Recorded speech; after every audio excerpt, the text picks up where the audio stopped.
እንደዚህ ይላል ከአንድ ጀምሮ ለእስራኤላዊው ለናቡቴ በሰማርያ ንጉሥ በአካብ ቤት አጠገብ የወይን ቦታ ነበረው።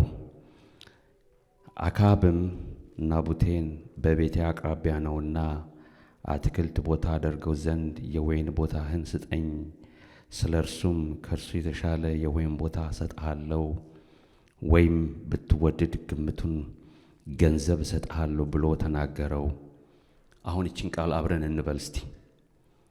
ቁጥር 1 2 3 ሶስተኛውን አንድ ላይ ናቡቴም አካብን የአባቶቼን ርስት እሰጥ ዘንድ እግዚአብሔር ያርቅልኝ አለው።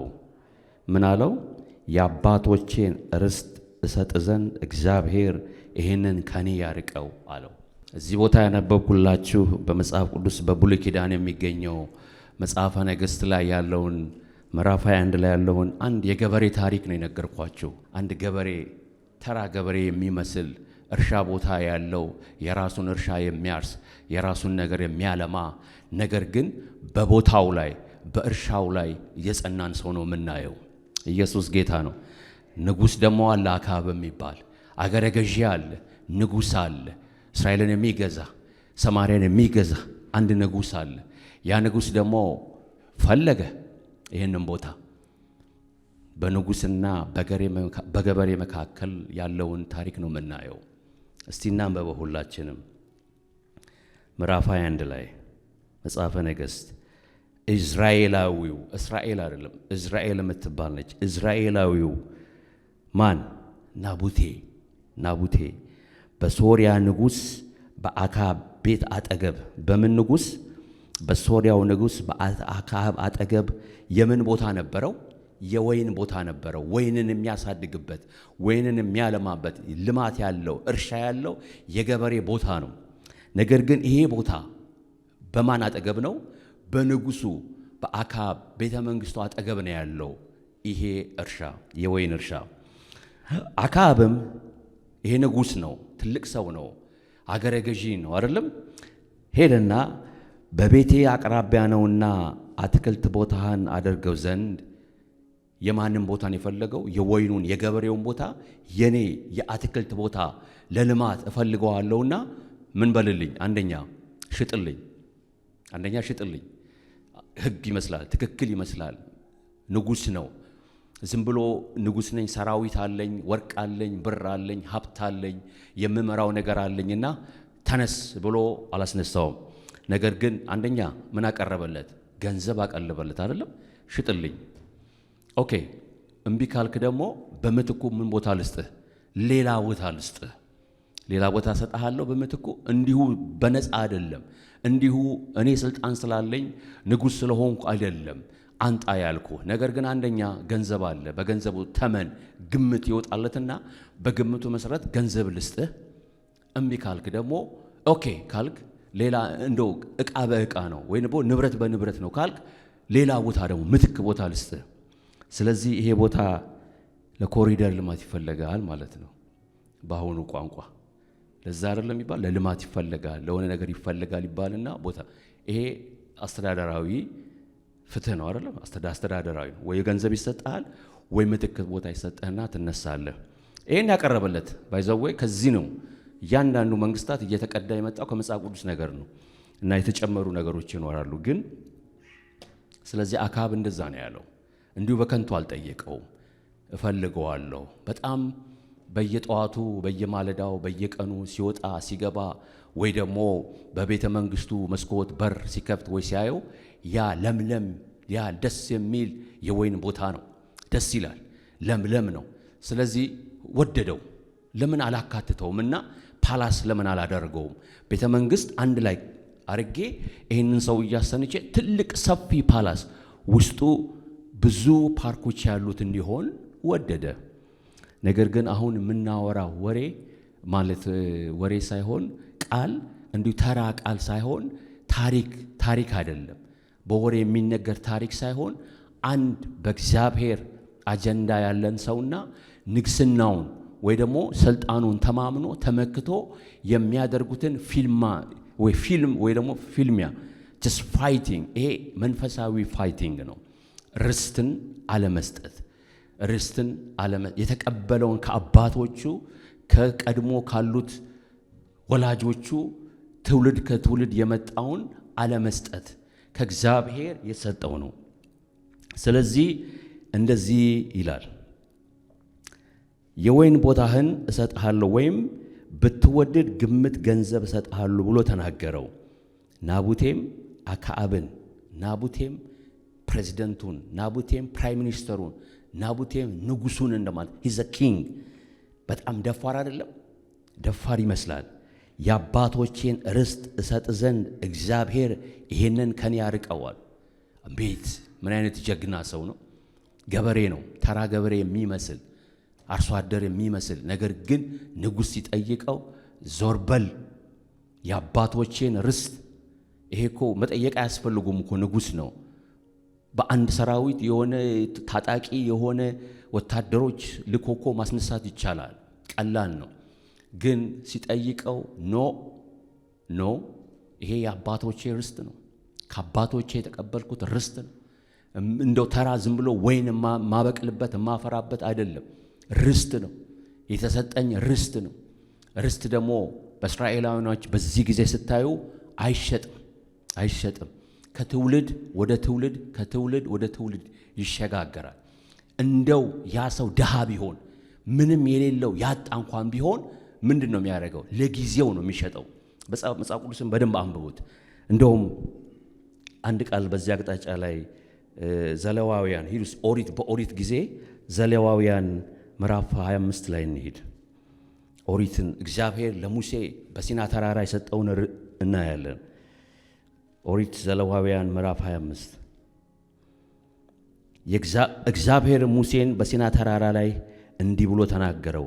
ለእስራኤል ልጆች እንዲህ ብለህ ንገራቸው፣ እኔ ወደምሰጣችሁ ምድር ባገባችሁ ጊዜ ምድሪቱን ለእግዚአብሔር ሰንበት ታደርግ እያለ ይቀጥልና እኔ የምፈልገውን ቃል ልንገራችሁ።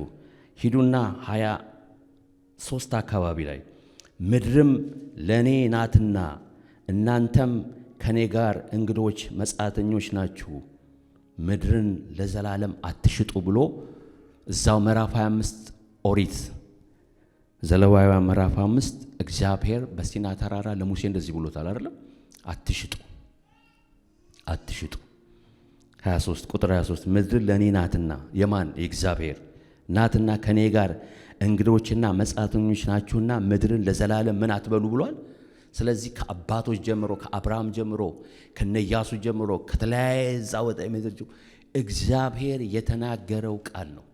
ስለዚህ ምድርን አትሽጡ የኔ ናት ትውልድ የሚተላለፍ ነው ብሎ በኦሪት እግዚአብሔር ለሙሴ የተናገረው ቃል ነው። ስለዚህ ናቡቴ ይሄንን ቃል ነው ያዘው። ይሄ ቃል ነው በውስጥ ያለው። በአባቶቼን መሬት እሸጥል ዘንድ አይገባኝም። እንዴት ብሎ ንጉሥ በጣም ተናደደ አይደለም? እንዴት እኔ እኮ ነው ያልኩት፣ ንጉሥ እኮ ነው ያልኩት፣ እንዴት ነው እንደዚህ አይነት ድፍረት ይባላል አይደል? ግን ይሄ እምነት ነው፣ ርስት ነው። ርስት ለሌላ አሳልፈ አትሰጥም። ስለዚህ እግዚአብሔር የገባውን የተናገረውን በአባቶቻችን ዘመን ያስቀመጠልንን ትእዛዝ ነው መጠብቀው። አይ ሪስፔክት ዩ ንጉሥ ነህ አከብረሃለሁ፣ ግን ርስት ነው። በርስት ቀልድ የለም። አሜን ነው ወይ? በርስት ቀልድ የለም። እንደዛ ነው ያለው። ስለዚህ ሞት አለ እኮ ቀጥሎ አይደለም? ከፊቱ እኮ የሆነ አደጋ አለ። ንጉሥ ነው። ቀጥሎ እምቢተኝነቱን አይቶ ሊያደርስበት የሚችለውን ነገር እኮ ያውቃል። ነገር ግን ርስት ነው ወገኖች፣ ርስት ጸና። ፐርሲስታንስ በአባቶቹ ቃል፣ በተነገረው ቃል፣ በገባው ቃል፣ ባመነው ከቀድሞዎቹ ከታላላቆቹ በገባው በተናገረው በተረዳው ባመነበት ቃል ግን ምን አለ? ጸና። ስለዚህ አልሰጥህም አለው። ከዛ የምድርን እዛው ላይ እንመለስ ወደ ኋላ። ሕጉን ነግሬያቸዋለሁ፣ አይሸጥም የገባ በኦሪት ቃል። ስለዚህ አንደኛ ነገሥት አሁን መልሰን እንሂድ እዛው ምዕራፍ 21 ላይ። ስለዚህ እዝራኤላዊውም ናቡቴ የአባቶች ርስት አልሰጥህም ብሎ ስለተናገረው አክዓብ ተቆጣና ተናዶ ወደ ቤቱ ገባ።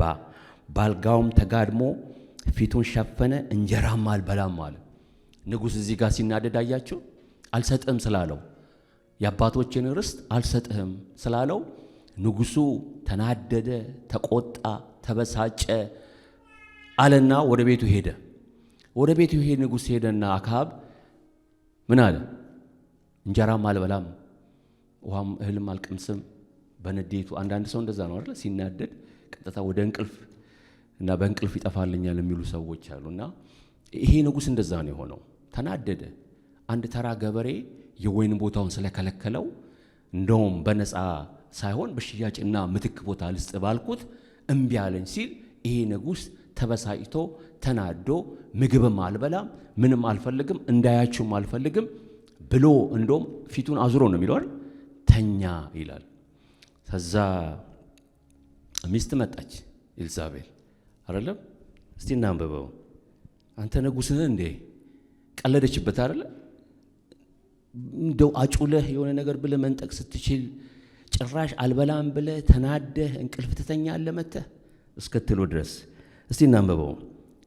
ሚስቱም ኤልዛቤል ወደ እርሱ መጥታ ልብ የሚያዝነው እንጀራስ የማትበላው ስለምንድን ነው አለችው። ምንድን ነው ያዘንከው? እንጀራስ የማትበላው ፊትህ ምንድን ነው የጠቆረው? ለምንድን ነው ብላ ኤልዛቤል ጠየቀችው። እርሱም ይሄ ኢዝራኤላዊ ናቡቴ የወይን ቦታን በገንዘብ ስጠኝ ወይም ደግሞ ብትወድድ በፈንታው ሌላ የወይን ቦታ ሰጥሃለሁ ብዬ ተናገርኩት፣ እርሱ ግን የወይን ቦታዬን አልሰጥህም ብሎ መለሰልኛል። እንዴ ለዚህች ነው የተናደድከው? እንደዚህ ስላልከው እንደዚህ ሰጥሃለሁ ስላልከው ተናደድክ? ምግብም አልበላም አልክ እና ፊትና ዞሬ ተኛኸው? ለዚህ ነው? አዎ። በጣም ተቆጣች፣ ተናደደች። አያሳዝንም? ሲጀመር እነዚህ ሰዎች እግዚአብሔርን ሲበድሉ የኖሩ ሰዎች ነው። አክዓብ ለ22 አይደለም ለ22 ዓመት ነው የገዛው። እና እንደውም ይሄ አክዓብ አመጣጡን እንየው። ይሄ አክዓብ የሚባለው ንጉሥ እቺ ደግሞ ሚስቱን ኤልዛቤትን እስቲ እንያቸው። እንዴት ነበረ እግዚአብሔርን ሲያገለግሉ? ሞር ከአባቶቻቸው ከቀድሞ ንጉሥ ይልቅ እግዚአብሔርን ባለመፈለግ ፊታቸውን ከእግዚአብሔር አዙረው በቃ በዓልን አምልኮ ሲያመልኩ የነበረው። ባለፈው ፓስተር ኤልያስን እያነሳስ በጣም እንደውም ሞር የእግዚአብሔርን ነገር ትተው ነቢያትን እያሳረዱ በቃ የእግዚአብሔር ነገሮችን እያጠፉ በፍጹም ከእግዚአብሔር ፊታቸውን አዙረው ክፉ ስራ ሲሰሩ የነበሩ ሰዎች ናቸው። ለዚህ ነው ጭካኔ ነው። የእግዚአብሔርን ሰዎች ርስት አይገባቸውም። የእግዚአብሔር ነገር አይገባቸውም። እስቲ ነው እዛው ኪንግ ላይ መጽሐፈ ነገሥት 16 አንደኛ ነገሥት 16 ላይ ያለውን እናንብበው እስቲ። ቁጥር ከ29 ጀምሮ ስታነው በይሁዳም ንጉሥ በአሳ በ38ኛው ዓመት የዘንበሪ ልጅ አክዓብ በእስራኤል ላይ ነገሰ። በዚህኛው ዓመት ላይ ነው የነገሰው ይሄ አክዓብ፣ ይሄ ንጉሥ አሁን የነገርኳችሁ ንጉሥ። ከዛ የዘንበሪም ልጅ አክዓብ በእስራኤል ላይ በሰማርያ 22 ዓመት ነገሰ ይላል ይሄ ንጉሥ። የዘንበሪም ልጅ አክዓብ ከእርሱ በፊት ከነበሩት ሁሉ ይልቅ እግዚአብሔርን ፊት ክፉ አደረገ።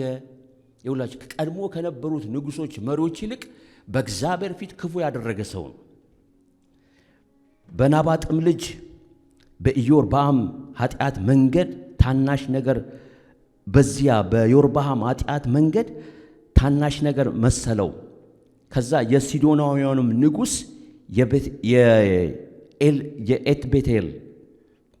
የኤትባኦል ልጅን ኤልዛቤልን አገባ።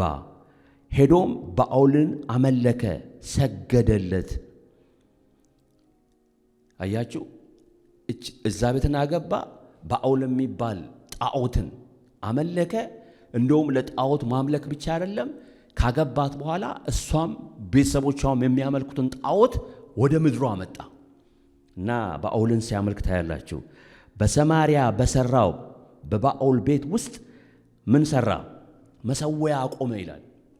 አያችሁ፣ የእግዚአብሔርን ትእዛዝ ትቶ የእግዚአብሔርን ሐሳብ ትቶ ባኦልን ጣዖትን የሚያመልክ ክፉ ጨካኝ ከእግዚአብሔር ሐሳብ የራቀ ንጉሥ ነበረ። ከዛ አክዓብም የማምለኪያ ዐፀድ ተከለ። አክዓብም ከእርሱ በፊት በነበሩ ሁሉ ይልቅ እስራኤል አምላክ እግዚአብሔርን ይውላል። ከሱ በፊት የነበረው ይልቅ እስራኤል አምላክ እግዚአብሔርን የሚያስቆጣ ነገር ምን አደረገ ነው የሚለው? አበዛ። እግዚአብሔርን የሚያስቆጣ ነገር አንዱ ይሄ ነው። ይሄንን ሰው መጥቶ ርስት ስጠኝ፣ የወይን ቦታን ስጠኝ ማለት ጭካኔውን ክፋቱን እያበዛ የሄደ ሰው እንጂ ከእግዚአብሔር ሐሳብ እየራቀ የሄደ ሰው ወደ እግዚአብሔር ሐሳብ የመጣ ሰው አልነበረም። ኤልያስ እኮ ነቢይ ተው ተመለስ፣ በአውል ጣዖት ነው፣ ዝሙት ነው፣ ክፋት ነው፣ ተንኮል ነው፣ ጭካኔ ነው፣ ተመለሱ ሲል ኖ እንደውም እንደዚህ የሚናገሩትን ነቢያት ታሳርድ ነበር አይደል? ታሳርድ ነበር። እግዚአብሔርን የሚናገራቸው እውነትን የሚናገራቸው ተመለሱ የሚላቸውን አይፈልጉም። ለዚህ ነው የምታሳርደው። ኤልያስ እኮ እግዚአብሔር ተናግሮ ነው ተሸሸግ ብሎት የተሸሸገው አይደለ? ያመለጠው ግን ክፋት አያችሁ ጨመረ፣ አበዛ እንጂ አልቀነሰም። ዳትስ ዋይ ዛሬም አጠገቤ ነው ያለው ብሎ የዚህ የናቡቴን የወይን ቦታ የፈለገው። እዛው 21 ላይ እንመለስ።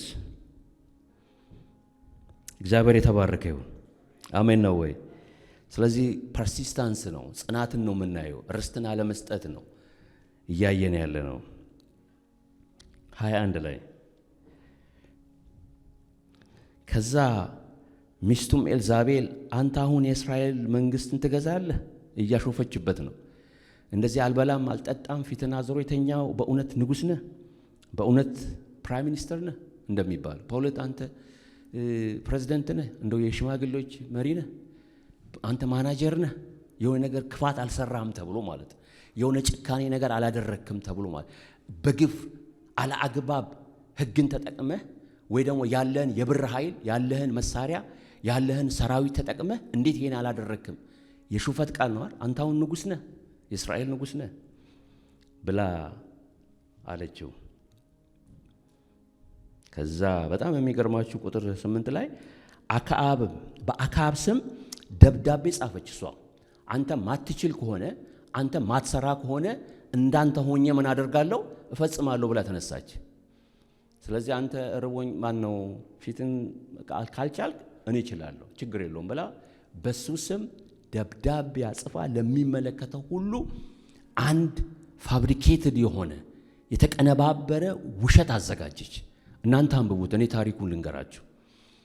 ያ ታሪክ ምንድነው?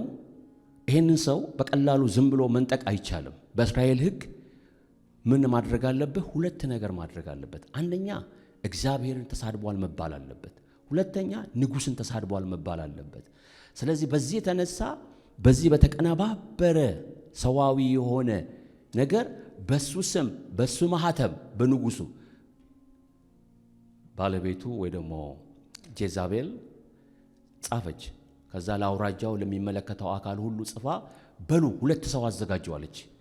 በእስራኤል ደግሞ አሁን ቅድም እንዳልኳችሁ በሁለት ምክንያት ነው የምትገደሉት ወይ ደግሞ የምትወገሩት። እነዛም ደግሞ በሁለት ምስክሮች ናቸው፣ በአንድ አይሆንም። በሁለት ምስክር ከጸና ሕግ ይፈጸምብሃል፣ ትገደላለህ፣ ትወገራለህ ማለት ነው። ስለዚህ ሁለት ሰዎች ተዘጋጁ። እነዚህ መጽሐፍ ቅዱስ ላይ እዛው ምዕራፍ ላይ ሄዳችሁ አንብቡት። መጽሐፍ ቅዱስ ምን ይላቸዋል? ምናምንቴ ሰዎች ናቸው የሚላቸው። እነዚህ ምናምንቴ ሰዎች ተነገራቸውና የውሸት ማስረጃ በንጉሥ ፊት፣ በባለስልጣናቶች ፊት፣ በአለቆች ፊት፣ በባለጠጎች ፊት፣ በሕዝብ ፊት እንዲዋሹ እነዚህ ምናምን ሁለት ሰዎች ተነገራቸው።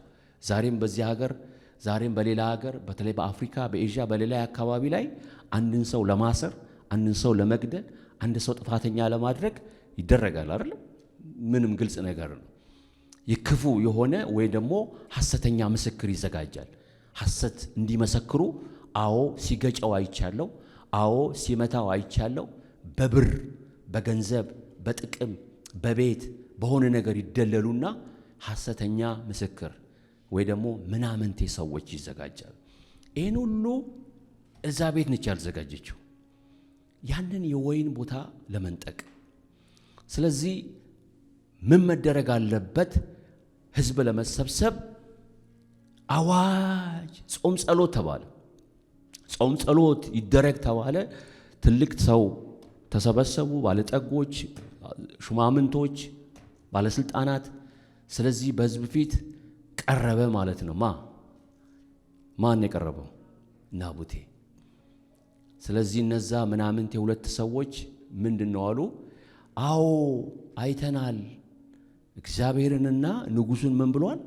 ተሳድበዋል ብለው መሰከሩ። የውሸት ምስክር። ስለዚህ በዚህ ምክንያት ሕጉ ተፈጻሚ መሆን ስላለበት ከከተማ አውጥተውት ደብድበውት እንዲሞት ተደረገ። ያ ገበሬ፣ ያ ተራ ገበሬ፣ ያ የራሱን እርሻ የሚያለማ፣ ያ የራሱን ሕይወት ቤቱን ልጆቹን ይዞ የሚኖር እግዚአብሔር በአባቶቹ ቅድም እንዳልኳችሁ በኦሪት በነሙሴ ዘመን የተሰጠውን ሕግ የጠበቀውን ሰውዬ በሐሰት ምስክር እንዲገደል ተደረገ። ይህን ሁሉ ያደረገችው ኤልዛቤል ነች፣ ሚስት ነች። እና መጣችና መሞቱንና መገደሉን መወገሩን በል አሁን ናቡቴ ምን ብሏል? ሞቷል፣ ተገሏል። አሁን ማንም የሚከራከር የለም። በብር ወይ ደግሞ ሌላ ምትክ ልስጥህ የምትለው የለም። አሁን ሂድና ምን በለው ውረሰው አለች። አስገድላው ሂድና ውረሰው። በቃ አሁን ናቡቴ ምን ብሏል? ሞቷል ነው። ዋው እሺ ብሎ ተነስቶ ወደ እርሻው ቦታ ሲሄድ የእግዚአብሔር ሰው ኤልያስ ግን ቀድሞ እግዚአብሔር ምን ብሎታል? ተናግሮታል። ሂድ ናቡቴ እንደዚህ አስገድሎት በውሰት ምስክር አሁን እርሻውን ሊወስድ ሄዷል እና ተገናኘው ብሎ እግዚአብሔር ለነቢዩ ኤልያስ ይነግረዋል። እስቲ እናንብበው። የጾሙም አዋጅ ተነገረ፣ በናቡቴም በሕዝቡ ፊት አስቀመጡት። ሁለት ምናምንቴ ሰዎች ገብተው በፊቱ ተቀመጡ። ምናምንቴ ሰዎችም በሕዝቡ ፊት ናቡቴ እግዚአብሔርንና ንጉሥን ሰድቧል ብለው በናቡቴ ላይ መሰከሩ። የዚያን ጊዜም ከከተማ አውጥተው እስኪሞት ድረስ ወገሩት። ወደ ኤልዛቤትም ናቡቴ ተወግሮ ሞተ ብለው ላኩ። ኤልዛቤልም በናቡቴ ተወግሮ እንደሞተ በሰማት ጊዜ ኤልዛቤት ለአካብ ናቡቴ ሞተዋል እንጂ በሕይወት አይደለምና ገንዘብ ይሰጥ ዘንድ እንቢ ያለው የእስራኤላዊ የናቡቴ የወይን ቦታ ተነስተህ ውረስ አለችው። አክዓብም ናቡቴ ወደ ሞተበት እንደሞተ በሰማ ጊዜ ይወርሰው ዘንድ ወደ እስራኤላዊ ወደ ናቡቴ ወደ ወይን ቦታ ሊወርድ ተነሳ ይላል።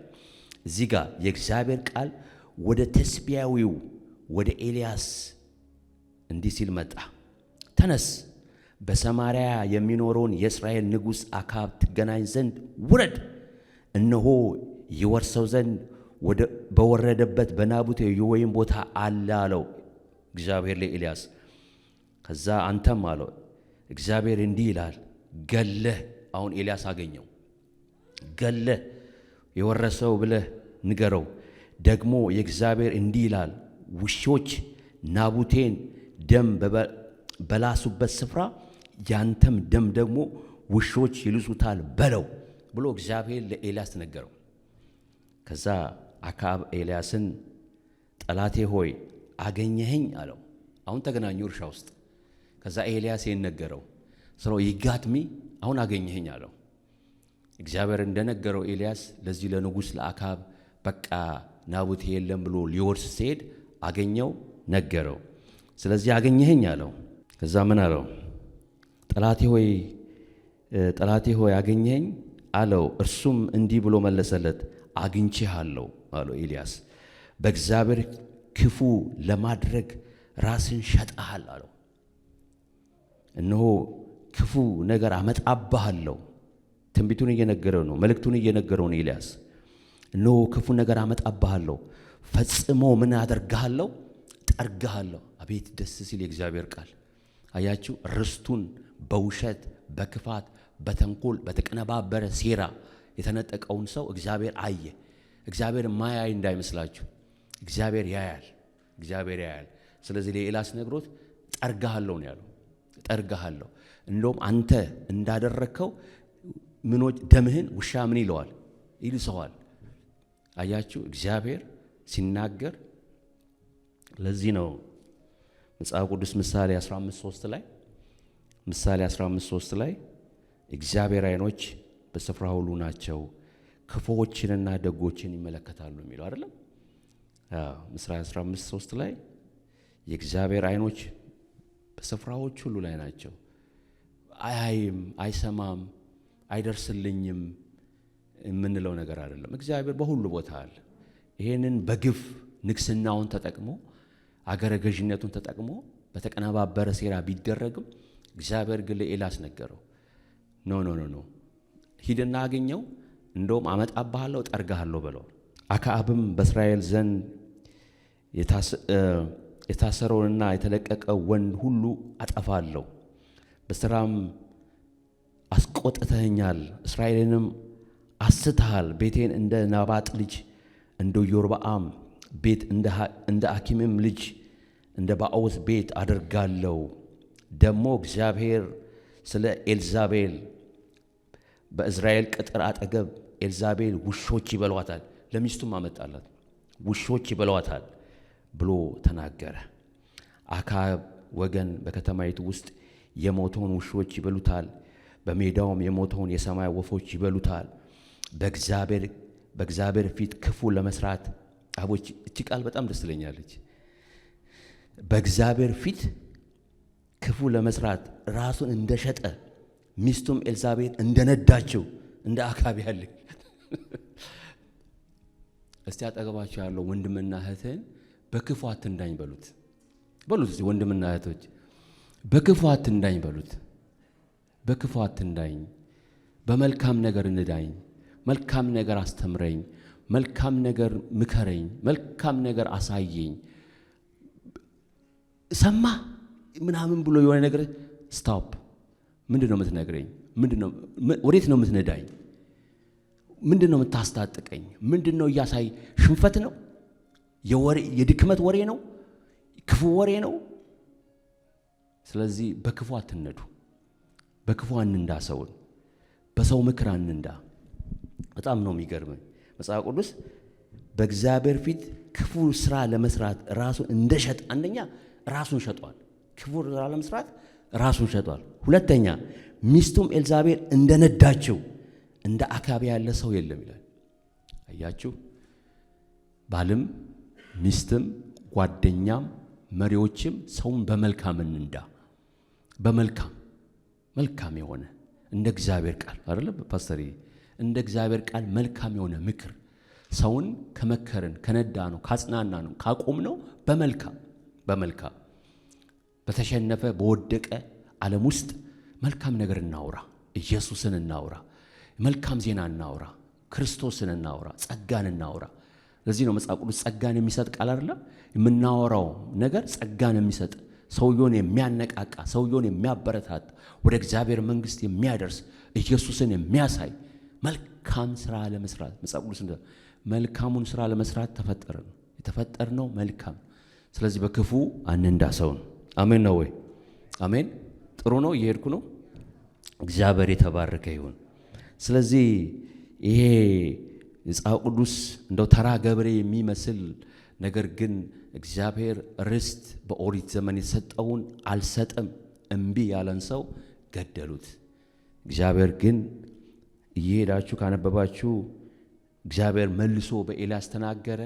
እንደተናገረውም ደግሞ አክዓብም ኤልዛቤትም ተፈጥፍጣ ሞተች፣ ተገደሉ። ሴም ፋሽን እግዚአብሔር እንደተናገረው ለነብዩ ኤልያስ እነዛም ሰዎች በዛ እርሻ ላይ ሞቱ። ምንድነው ከዚህ የምንማረው? ምንድነው ከዚህ እነሱ እየተጠቀሙ ያሉት ንግስናቸውን ነው አይደለም፣ አለቅነታቸውን ነው። አንዳንድ ጊዜ በግፍ በመስሪያ ቤት በተለያየ ቦታ ላይ እናንተ ህይወት ላይ እናንተ ዘመን ላይ እናንተ ደስታ ላይ እናንተ ቀን ላይ የሆነ ነገር አቢዝ ኦፍ ፓወርን አቢዩዝ አድርገውት ለራሳቸው ጥቅም ስልጣንን የሆነ ነገርን አድርገው ወደ ሶሻል ኢንጀስቲስ ቢያመጡባችሁ ጽናት አለ ወይ? ፐርሲስታንስ አለ ወይ? ደግሞ እስቲ በአዲስ ኪዳን እኛ ምንድነው ከዚህ የምንማረው? ከዚህ ገበሬ ታሪክ ከናቡቴ ጽናትን ርስትን የአባቶቹን መሬት ባለመስጠት ተሰውተዋል አይደለም? ምንድነው የምንማረው ለኛ ለአዲስ ኪዳን ሰዎች? መጽሐፍ ቅዱስ አንደኛ ማነው የምንማረው? ዮሐንስ ወንጌል 14:6 ላይ ያለውን ነው። ዮሐንስ ወንጌል 14:6 ላይ እኔ ምንድን ነኝ ይላል? እውነት መንገድ ሕይወትም ነኝ ይላል አይደለም? መጽሐፍ ቅዱስ 14:6 ላይ ኢየሱስ ምንድን ነው? እውነት ነው፣ መንገድ ነው፣ ሕይወትም ነው። ስለዚህ እውነትን አናስነጥቅ። ርስታችን እሱ ነው አይደል? ዛሬ አሁን መጥቶ ቤትህን ልውሰድ ምናምን የሚል እንደዚህ እንደ ገበሬ ታሪክ ባይኖርም ግን አሁን በዚህ ጊዜ ያለን ርስት ኢየሱስ ነው። ኢየሱሳችንን የሚያስነጥቅ ነገር ከመጣ አዩ ጋይስ ፐርሲስት እናደርጋለን ወይ? እኔ ፐርሲስት መቆም መጽናት እንችላለን ሆይ? ስለዚህ እውነትን አናስነጥቅ። አንደኛ ርስት ነው እሱ ከእግዚአብሔር የሰጠን። እውነት ደግሞ ማን ነው? ኢየሱስ ነው። መንገድ ማን ነው? ኢየሱስ ነው። ሕይወት ማን ነው? ኢየሱስ ነው። ስለዚህ እሱን እንዳናስነጥቅ። አሁን ይሄ ነው ዋናው በዚህ ዘመን። አናስነጥቅ ኢየሱስን፣ እውነትን አናስነጥቅም። አሜን ነው ወይ? ርስታችን እሱ ነው። የሰማይ ርስት ተገብቶናል። የምድሩ ብቻ አይደለም፣ ርስት አለን በሰማይ። ሰማይ ርስት አለን። የምንወርሰው ኢየሱስ አለን።